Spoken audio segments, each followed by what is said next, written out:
मोदी अगले महीने चंडीगढ़ के दौरे पर होंगे। ऐसे में उनके दौरे को लेकर चंडीगढ़ प्रशासन ने तैयारी शुरू कर दी है। 15,000 लोगों को बुलाने की तैयारी है। गृह मंत्री अमित शाह और कुछ केंद्रीय मंत्री भी कार्यक्रम में शामिल हो सकते हैं। मोदी 3 नए आपराधिक कानूनों की समीक्षा के लिए चंडीगढ़ आ रहे हैं। हिमाचल प्रदेश की सुक्खू सरकार इन दिनों एक्टिव मोड में नजर आ रही है। ऐसे में आपको बता दें कि हिमाचल प्रदेश में सौर ऊर्जा उत्पादन को बढ़ावा देने के लिए प्रदेश सरकार come and install solar power project पहल पर काम कर रही है। इसका मुख्य उद्देश्य राज्य में निजी क्षेत्र में सौर ऊर्जा परियोजना स्थापित करने वाले युवाओं और उद्यमियों को प्रोत्साहित करना है। इस बीच ऊर्जा और अन्य संबंधित विभागों की बैठक की अध्यक्षता करते हुए सुक्खू ने कहा कि इस पहल के तहत सौर ऊर्जा परियोजनाओं के आवेदन और प्रक्रियाओं पर त्वरित निर्णय लेने के लिए निर्देश दिए गए हैं। उत्तर प्रदेश की राजधानी लखनऊ में 15 से 18 नवंबर के बीच आयोजित कृषि भारत मेले में 1 लाख से अधिक किसानों के भाग लेने की संभावना है। कृषि और पशुपालन क्षेत्र में नई तकनीकों को बढ़ावा देने और उत्पादन को बढ़ाने के लिए आयोजित होने जा रहे इस 4 दिवसीय मेले का शुक्रवार को वृंदावन योजना मैदान में मुख्यमंत्री योगी आदित्यनाथ उद्घाटन करेंगे। मेले में कृषि उद्योग से जुड़े देश और दुनिया के 200 एग्जीबिटर्स अपने उत्पादों और तकनीक की प्रदर्शनियां लगाएंगे।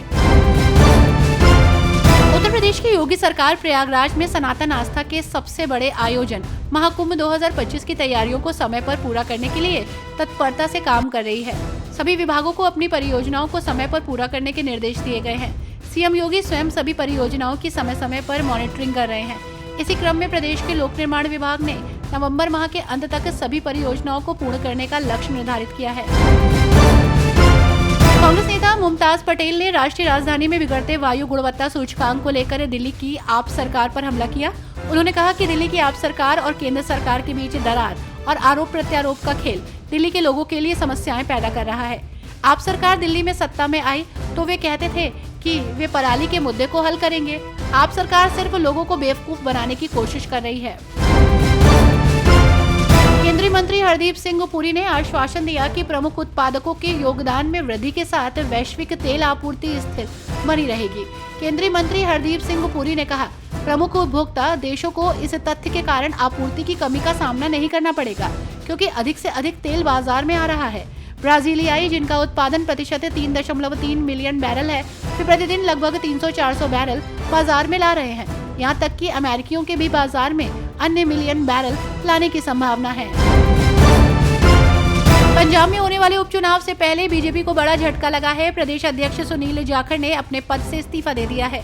लोकसभा चुनाव में पार्टी के खराब प्रदर्शन की जिम्मेदारी लेते हुए उन्होंने ये कदम उठाया है।